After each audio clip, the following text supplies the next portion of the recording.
অনিয়মিত জীবনযাপনের কারণে অনেকেরই ওজন বেড়ে যায়, যা শরীরের মারাত্মক বিপদ ডেকে আনতে পারে। ফলে অনেকেই এখন ওজন কমানোর রেসে দৌড়াচ্ছেন।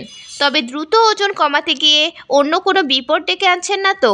কম সময়ের মধ্যে ওজন কমাতে গেলে নানা ধরনের ভুল হয়ে যায়। তাই ওজন কমাতে গিয়ে 3টি ভুল একদমই করবেন না। প্রথমত, প্রোটিনযুক্ত খাবার বাদ দেওয়া যাবে না। প্রোটিনযুক্ত খাবার অবশ্যই পাতে রাখতে হবে।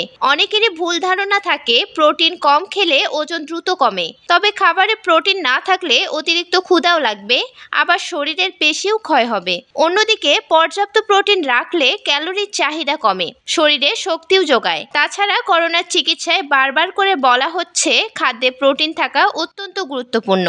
দ্বিতীয়ত, বেশিক্ষণ না খেয়ে থাকা যাবে না। প্রোটিন কম খাওয়ার চেয়ে বিপজ্জনক হলো দীর্ঘক্ষণ না খেয়ে থাকা।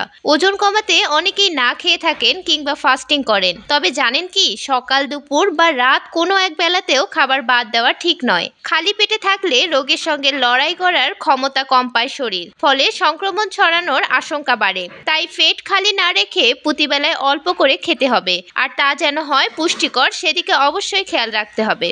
তৃতীয়ত, কম ঘুমালে চলবে না। ওজন কমাতে হলে প্রথমেই নজর দিতে হবে ঘুমের দিকে, কারণ পর্যাপ্ত ঘুমের মাধ্যমেই ওজন কমানো যায়। তবে তা হতে হবে অন্তত 7 থেকে 8 ঘন্টা। মনে রাখবেন, কম ঘুমিয়ে শুধু ব্যায়াম করে বা খাওয়া কমিয়ে সুস্থ থাকা যায় না, এতে শরীর দুর্বল হয়ে যায়। আর এই মহামারীর সময় সবাইকে সতর্ক ও সচেতন হয়ে তবেই ওজন কমাতে হবে। মিরাতুন জান্নাত, বিজনেস বাংলাদেশ নিউজ ডেস্ক।